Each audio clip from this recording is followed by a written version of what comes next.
గురుగారు ఇప్పుడు ఏ ప్రక్రియ చేస్తున్నారు, ఏంటి విధానం, ఇది ఎందుకు నూరుతున్నారు? ఇప్పుడు జనరల్గా ఏంటంటే పక్షవాతం వచ్చిన వాళ్ళకి ఏం జరుగుతుందంటే ఈ గూడ అనేది కిందికి జారుతుంది. అంటే దీన్ని పట్టు కోల్పోవడం.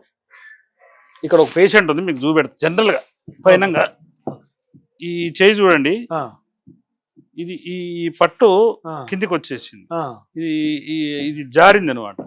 ఇది ఎంతకాలం అయింది ఈమెకు వచ్చి? 2 సంవత్సరాలు అయింది. ఈ 2 సంవత్సరాలు అయ్యే వరకు ఏమైందంటే 1 ఇయర్కు 6 నెలల దాకా సరిగ్గా పడుచుకోపోయే వరకు చేయి జారిపోద్ది. ఈ దీంట్లో గ్రిప్ రావాలంటే మీరు ఎక్కడైనా ఎన్ని హాస్పిటల్ తిప్పండి, ఏ వైద్యుల దగ్గర సరిగా లేదు. కానీ మేము ఏంటంటే ప్రత్యేకంగా ఒక చెట్టు పోస్తాం. చెట్టు అంటే ఇది మనకు బెరడు, ఒక నల్లవావిలి అని ఉంటది. నల్లవావిలి, కృష్ణవావిలి. అంటే మామూలు వావిలి పనిచేయదు. కృష్ణవావిలి ఎక్కువ చెట్లు నా దగ్గర ఉన్నాయి. నల్లవావిలి కూడా నేను తెచ్చుకున్నా, పశ్చిమ బెంగాల్ అడవుల నుంచి తెచ్చుకున్నా. పశ్చిమ బెంగాల్ నుంచి సేకరించి తెచ్చుకున్నాం. మా దగ్గర నల్లవావిలి, కృష్ణవావిలి ఎక్కువ ఉన్నాయి. చాలా 100-200 చెట్లు పెంచుతారు నేను. దీని వేర్లు కావాలి మనకు. దీని వేర్లు కూడా పై పట్ట, దాన్ని పై పట్ట అంటారు. వేర్లకు కూడా పైన దాన్ని దీని ఏం చేస్తామంటే ఓ పిడికడ వేసి ఈ విధంగా దంచుతాం. అయితే దాంట్లో బాగా చిత్తగొట్టి దాన్ని ఏం చేస్తామంటే బాగా దాంట్లో వేసి ఒక 2 గ్లాసులు నీళ్లు పోసుకొని బాగా దాన్ని కలిపి, ఇప్పుడు బాగా నూరినాక దాన్ని ఏం చేస్తామంటే బాగా నూరి దాంట్లో బాగా ఇట్లా పిసికి ఆ వాటర్ ని ఏం చేస్తామంటే ఒక చిన్న టీ గ్లాస్ అంతా పట్టుకుంటాం. టీ గ్లాస్ తాపిస్తాం. ఒక 3 రోజులు తాపిచ్చి అన్నము కారంతోనే భోజనం పెడతాం. ఓన్లీ రైస్ అంటే కారం అంతే, వేరేది పెట్టేది ఉండదు. అయితే ఈ విధంగా చేస్తే ఏంటంటే ఈ గూడ అనేది ఒక 10 రోజుల తర్వాత పట్టు వస్తుంది. అప్పుడు కనుక మనం మెడికేషన్ చేస్తాం. ఇంకా సెకండ్ పార్ట్ మీకు చూపెడతా. ఒక మొక్క, నేలదంతి మొక్క అనేది అసలు ఎవరికి తెలియదు. అది నేలదంతి ఆకులు అనేది మీకు లైవ్ లో చూపెడతా. ఇప్పుడు ఇది కనుక ఓన్లీ 3 రోజులు, ఎక్కువ పోయొద్దు. మళ్ళీ ఎక్కువ పోతే ఏంటంటే చెయ్యి గట్టిగా అయిపోతుంది. ఇది మామూలుగా ఓన్లీ 3 డేస్. కృష్ణవావిలి, ఏర్ల, పై పట్ట దాన్ని తీసుకొని దంచి ఈ విధంగా నీళ్లు పోసి ఇలా 3 డేస్ తాపించాక ఫస్ట్ ప్రక్రియ, సెకండ్ మళ్ళీ స్టార్ట్ చేస్తాం. సెకండ్ అంటే మసాజ్ చేస్తుంటాము. కానీ ఇది తాపించినాక ఒక 10 రోజులకు ఎక్సలెంట్ ఏంటంటే గ్రిప్ వస్తుంది. ఇక్కడ ఈ చెయ్యి గ్రిప్ రాగానే ఇట్లా లేపుతుంటారు. ఇప్పుడు చాలా మంది ఏంటంటే పక్షవాతం ఎమ్మటే పోగొడతా, అది పోగొడతా అంటారు. కానీ ఈ జారిన చేయిని చేయాలంటే, ఈ పట్టు కోల్పోయిన చేయిని చేయాలంటే చాలా కష్టం. అందరు చెప్తారు పక్షవాతం ఏముంది మా దగ్గర రికవర్ అయ్యారు, 10 రోజులు అయ్యారు, 20 రోజులు అయ్యారు అని చూపెడతారు. రికవరీ అంటే ఏంటంటే నడవడమే వాళ్ళు చెప్పేది. మన దగ్గర ఏంటంటే కాళ్ళు ఇట్లా పట్టు ఉండదు, చేతులు పట్టు ఉండదు. అది రావడానికి ఒక 3 నెలలు దానికి కరెక్ట్ అంటే మూలికలు కనుక ఇవ్వగలిగితే 100% ఎక్సలెంట్ గా తయారవుతారు అన్నమాట. అది ఆ గ్లాస్ మీద గుడ్డ పెట్టే క్లాత్. ఎప్పటికైనా మూలికలు తగు మోతాదు అనేది తెలియాలి. వాస్తవంగా కరెక్ట్ గా తెలియాలి. ఏ వైద్యునికైనా ఫస్ట్ ఏంటంటే ఆ మోతాదు అనేది తెలియకపోతే ఇబ్బంది అవుతుంది. కొన్ని ఉంటాయి. ఈ ఆకు కాలు చేకి రుద్దేది 3 రోజులు రుద్దాలి. నేను ప్రత్యేకంగా ఆకు రుద్ది చూపెడతాను మీకు. పక్షవాతం వల్ల అయితే చాలా మంది నెంబర్ ఆఫ్ పర్సన్స్ పక్షవాతం వచ్చి ఎంతో మంది ఇబ్బంది పడుతుంటారు. సరి అయిన వైద్యం లేదని. నేను అక్కడ పోతే కొద్దిగా అయినా, నేను ఇక్కడ పోతే కొద్దిగా అయినా అంటారు. కానీ వాస్తవంగా ఏంటంటే మనం గనక పూర్తిగా పరిష్కారం చూపే మార్గంగా ఎన్నో మంది గురువులకు వాళ్ళకు పాదాభివందనం చేసి వాళ్ళకు అంటే మనం చేసే వైద్యం ఏంటంటే ఒక 4-5 వైద్యులు చేసే ప్రక్రియ జోడించి చేస్తున్నాం మనం. ఇప్పుడు కొంతమంది ఏం చేస్తారంటే ఈ గూడదానికి ఒకదే వాడతారు, లేకపోతే ఇంకా కాలు చేయికి ఒక తైలమే వాడతారు. ఇంకొకటి ఏంటంటే కడుపులో చేగొండి పొడి అని ఉంటుంది. అది మీకు చూపెడతారు. చేగొండి ఆకుని చూపెడతారు లైవ్. చేగొండి ఆకు అనేది మొత్తం అంతరించిపోయింది అంటారు. నా దగ్గర క్వింటాల్ 1 క్వింటాల్ చూపెడతాం మీకు. ఇప్పుడు ఎక్కడ తీసుకొస్తారు ఇవన్నీ? అన్ని ప్రాంతాల్లో సేకరిస్తాం. ఆ ప్రాంతాలు చెప్తే మళ్ళీ మార్కెట్లో కాబట్టి అట్లా అన్నమాట. ఇది ఒక టీ గ్లాసు. ఇప్పుడు మనం టీ గ్లాస్ కంటే ఎక్కువ దాపొద్దు. ఓన్లీ 3 రోజులు కరెక్ట్ గా దాపాలి. మెజర్మెంట్స్ ఏదైనా మోతాదు, అనుపానము దేంతో కలిపి తీసుకోవాలి, దేంట్లో శుద్ధి చేయాలి, ఇవన్నీ ఇంపార్టెంట్. ఇప్పుడు మీరు కంపెనీ బ్రాండ్ ఒకటి కొంటారు, వాడు ఏం చేస్తాడు, ఉదయం 2 సాయంత్రం 2 వేసుకోమంటాడు. దాని అనుపానం దాన్ని దేంట్లో కలిపి అనేది ఉండదు కదా. అవును. ఇప్పుడు ఆయుర్వేదంలో వచ్చిన సావే అది. ఉమ్. కాబట్టి ఏంటంటే ఈ అనువంశిక వైద్యుల దగ్గరే అద్భుతమైన ఔషధాలు ఉంటాయి. ఓకే. నేనైతే సుమారు ఒక 50-60 మంది దగ్గర ఉమ్. అంటే వాళ్ళు చేసే వైద్యాన్ని మొత్తం సేకరించి నేను తయారు చేస్తున్నాను అనమాట. ఉమ్. నాకు అందరూ ఏంటంటే మీకు మంచిగా మీరు మార్కెట్లో దీన్ని తీసుకుపోగలుగుతారు, ఇది ఇది అని రకరకాలుగా చెప్పి వాళ్ళ వైద్యాలన్నీ చెప్తుంటారు. ఇక్కడ అవును. టీ క్లాస్ ఇక్కడికి దీన్ని కనుక తాగి కారపొడితోనే తాగమ్మా,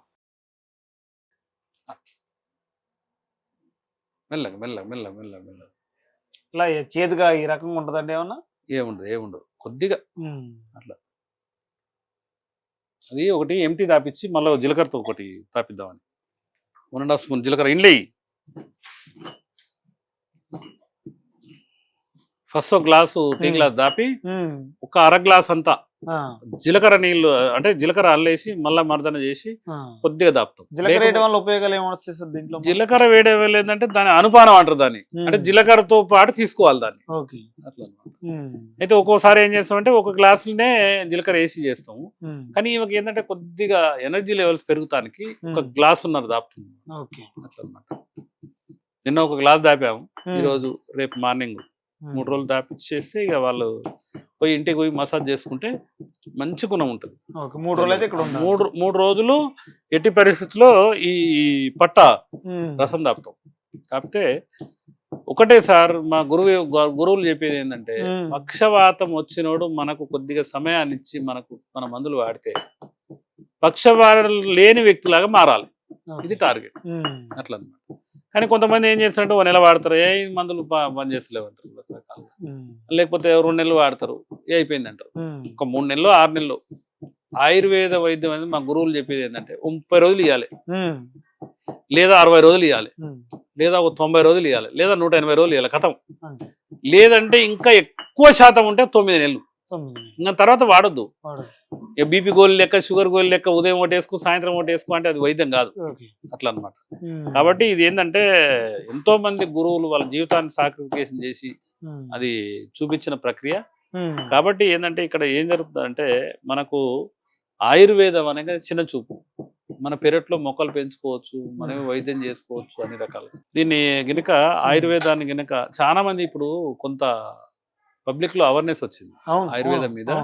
ఎందుకంటే అలోపతి మెడిసిన్ కంటిన్యూ ఇప్పుడు అలోపతి మెడిసిన్ కూడా మనం తప్పు పట్టదు.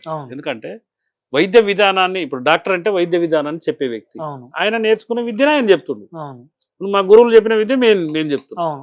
మాకు ఏంటంటే ఎంతో మంది గురువులు వాళ్ళ జీవితాలు సాక్రిఫికేషన్ చేసి నా దగ్గరికి చాలా మంది సాధువులు వైద్యులు వస్తుంటారు. వాళ్ళు ఏంటంటే వాళ్ళు ఏమి ఆశించరు. అయితే వాళ్ళ జీవితాలు సాక్రిఫికేషన్ చేసి వాళ్ళు వైద్యాన్ని నిలబెట్టాలి, అంతేగాని డబ్బులు సంపాదించుకోవాలి అది ఇది అని. మాకంటే ఏంటంటే 100 ఆవులు దాదాలి, 140 మంది వర్కర్లు పనిచేస్తారు, ఈ రకరకాల ప్రాబ్లం ఉంటాయి. కాబట్టి మేము తప్పదు అంటే అమౌంట్ తీసుకోక తప్పదు.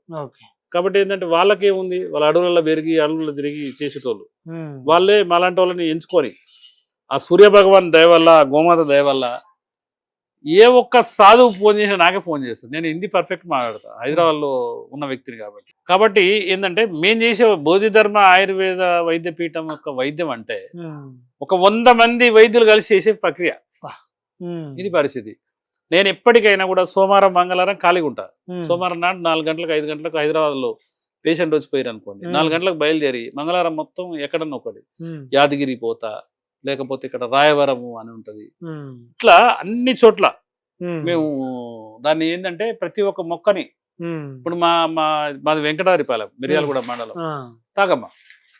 అయితే అక్కడ ఏం చేస్తామంటే అక్కడక్కడ కాలువగట్లు ఆడ ఈడ ఉంటే ఎవరికి తెలియదు నేను మొక్కలు నాటేది, ఎవరికి చెప్పను. ఎందుకంటే దానికి ఏంటంటే ఎవడన్నా పీకేస్తాడు, లేకపోతే మందు కొడతారు. అట్లని చెరువు గట్లు ఎమ్మటి అక్కడ ఇక్కడ సాయంత్రం పూట పోయి నా పిల్లలు నేను 4-5 పోయి మొక్కలనే తీసుకొని అడ్డసర మాకైతే మా ఊర్లో మొత్తం ఒక వనం చేసిన.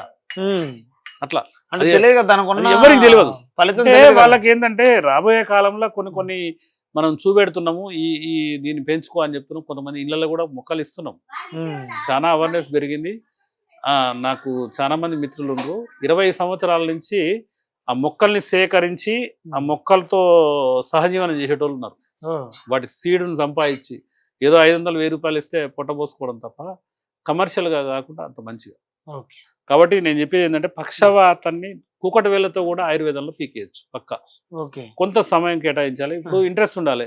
ఆ, ఆయన భర్త ఈమె భార్య పాపం ఆయన ఎంత కేర్ తీసుకుంటూ నాకు అలవాటు. అవును. ఇప్పుడు మన ఏమన్నాడంటే మీరు ఆడ 3 రోజులు రావాలి నాకు ఇబ్బంది అన్నాడు.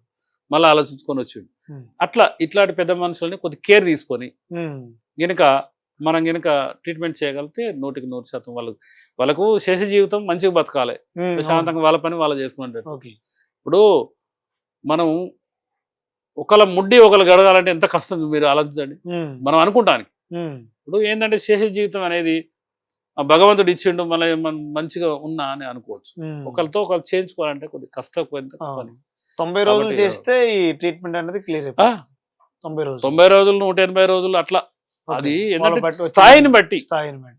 ఇప్పుడు ఒక 2-3 సంవత్సరాలు మందులు వాడకుంటుంటే చాలా కష్టం కదా. అసలు పక్షవాతం రాకూడదంటే ఏం చేయాలి? ఆయుర్వేదంలో ఉన్నాయా? పక్షవాతం రాకుండా నర్వ్స్ యాక్టివేషన్ ట్రీట్మెంట్ అవి చేసుకోవాలి. చేయించుకోవచ్చు. మల విసర్జన, ఇప్పుడు పొట్ట రోగాల పొట్ట క్లియర్ చేసుకోవాలి ఎప్పటికప్పుడు. అట్లా ఓకే. ఆ విధంగా చేసుకుంటే తప్పకుండా మనం సంపూర్ణ ఆరోగ్యవంతులుగా జీవించవచ్చు. ఓకే. థ్యాంక్ యూ అండి.